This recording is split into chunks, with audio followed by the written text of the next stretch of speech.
Okay, my fellow Earthlings, welcome to this time-lapse video.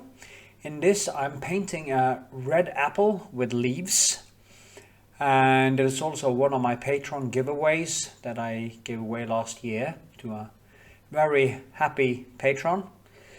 I do one of these small ones every month, so if you want to sign up and become a patron, support me with $5 or more, you can actually wind up with a small painting like this every month and support your favorite artist at the same time. Anyway, yeah, you'll find a link in the description and on my YouTube channel. Now, as you can see, I'm starting on this brownish canvas. I build some texture with gesso, ordinary acrylic gesso, on a already primed canvas that has been primed basically with one thin layer of gesso. Then I put two more layers of gesso, one thinner just to cover the canvas texture, and then one more to build up some painted textures and stuff like that. So that is how I do it. I use Old Holland paint to do these things, so I try to save a little bit of paint by using the gesso to build some texture. You can do that with brushes, with knives, with whatever you like. Just plan it and you will save a little bit of paint, especially when you use Old Holland, which is a very expensive paint. As you can see, I'm basically starting with the light areas. I'm using light and dark as a way to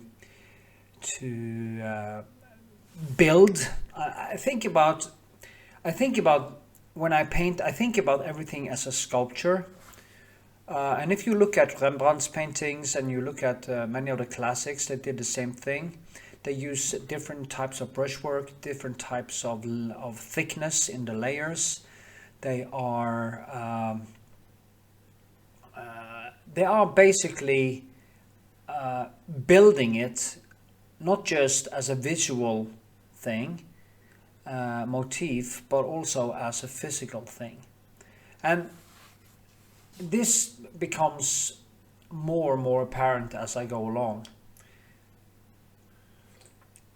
Just needed to have some coffee to keep me going. Yeah, my videos. This is actually this is a time-lapse video of, as I said in the beginning, already existing long 3.5 hour tutorial of this painting, which is already on my YouTube channel.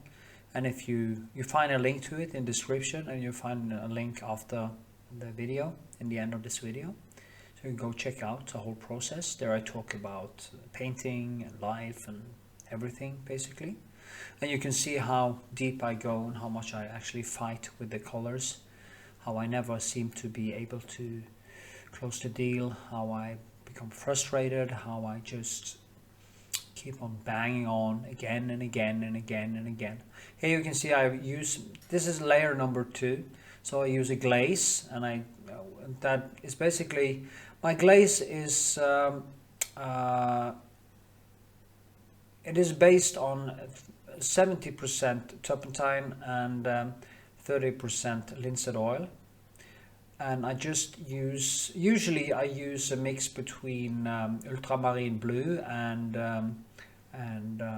kraplak, or alzarine as it's called, and I just put the whole wash over the whole thing, and I scrape away some of the paint and some of the oil, and then I just start to paint over it like this afterwards. Usually I also put on layer of retouche vernis before I start putting on the glaze.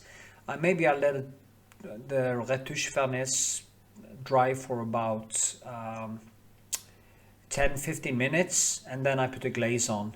So that what happens then is that the glaze sticks to the retouche vernis, and when I take away the excess oil, I get a surface that the paint sticks very well to. Plus that I get a almost like a fresh start as a new sketch. Every time I put in a new layer, it is, when I do that, it's like getting a totally fresh beginning. Also, the textures from the brushwork that you used in the first layer is also coming to its right. You can actually see it. And then I paint all over it again, and I just keep on doing that over and over and over, and slowly I am building the different textures and likeness.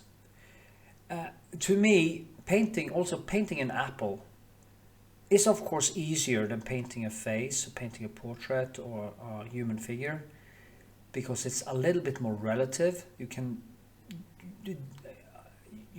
Anyone can't really see all the mistakes you do, because it's an apple, looks like an apple, no matter what, in a way. But I prefer to really try to make a portrait of the apple. There you see I glaze again, and then I scrape away some. You see I scrape away here, and you saw the textures coming, see the painted. Then I start again, and I just keep on building. And for some reason, it's funny really, because you think that because I basically paint over the whole surface every time, but for some reason I'm getting more and more substance, more and more texture, more and more everything, despite the fact that I'm painting over it. So I guess it must be that the paint underneath actually shines through and gives it more and more substance, more and more sculptural presence.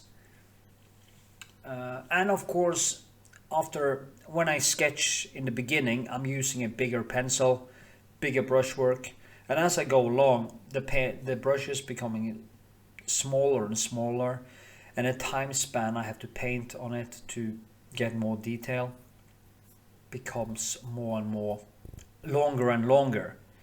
I can do a sketch like this basically in half an hour, 45 minutes. You can actually usually if I paint a small one, you can actually see the whole sketching process in my main tutorial, main painting lesson. Yeah,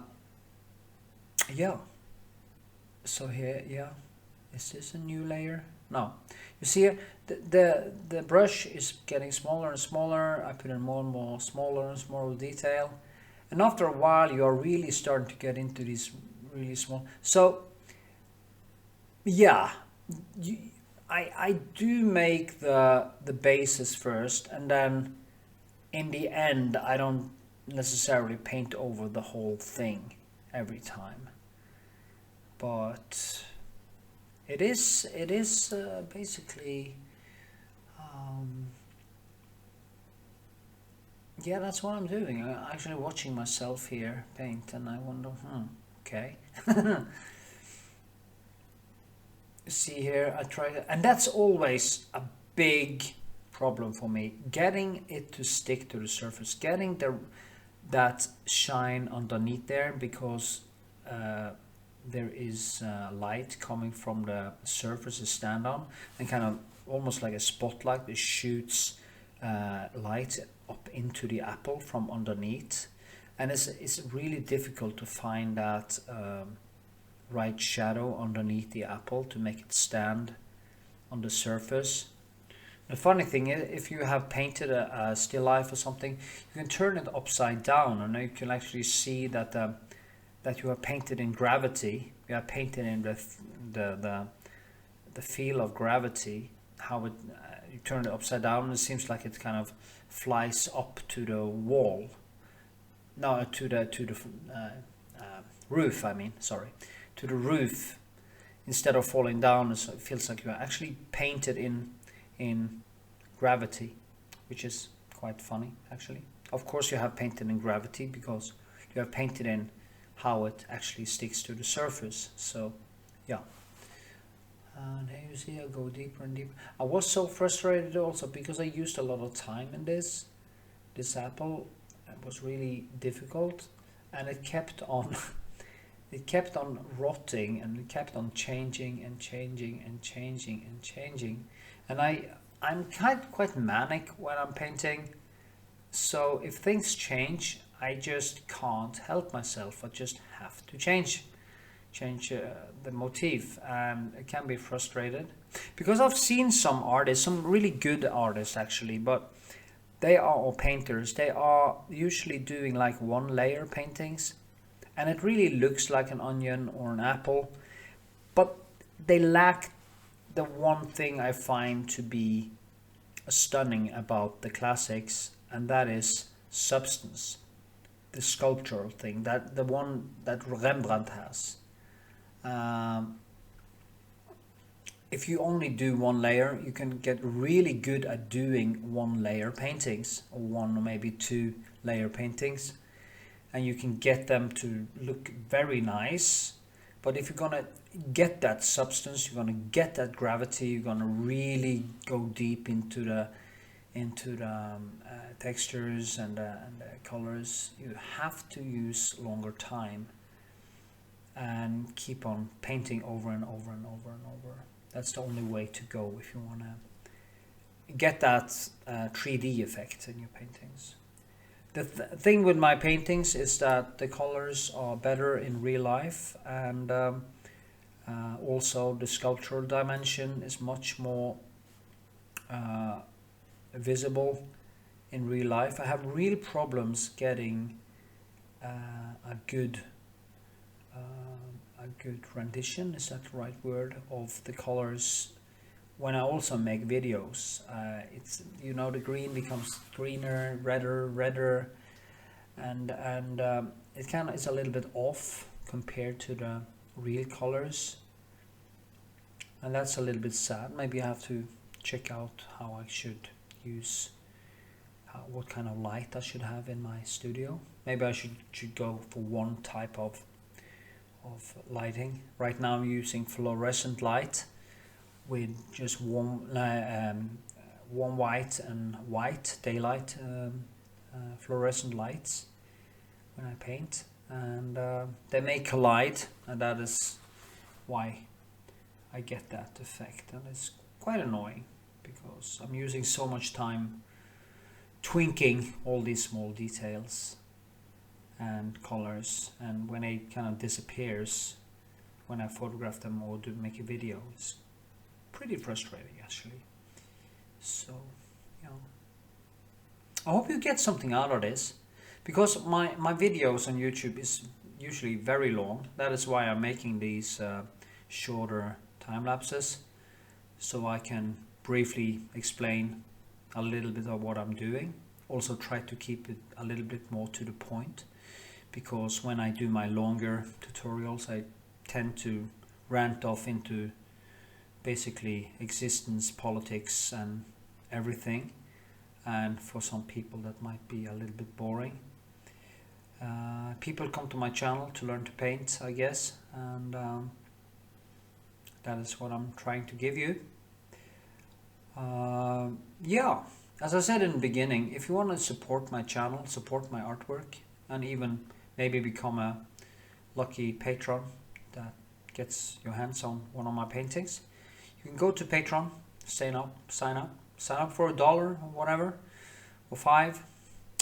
If you do a $5 Patreon, you can add me on Facebook. If you do a $1 Patreon, you can add me on Facebook, and I will answer your questions and try to do the best I can to be your mentor if you like me to be that. And for $30 a month, I will actually do a private streaming with you for hours. So if you want to do that, go check it out, and remember to share this video with your Aussie friends on social media. Give it, put in a comment, thumbs up, put the notification bell on, and I then see you in the next video. As you see here, if you like to support my artwork, YouTube channel, please donate, become a patron. Yay! See you in the next video. Thank you for watching. Bam, ba-ding, bam, boom, bam, bam.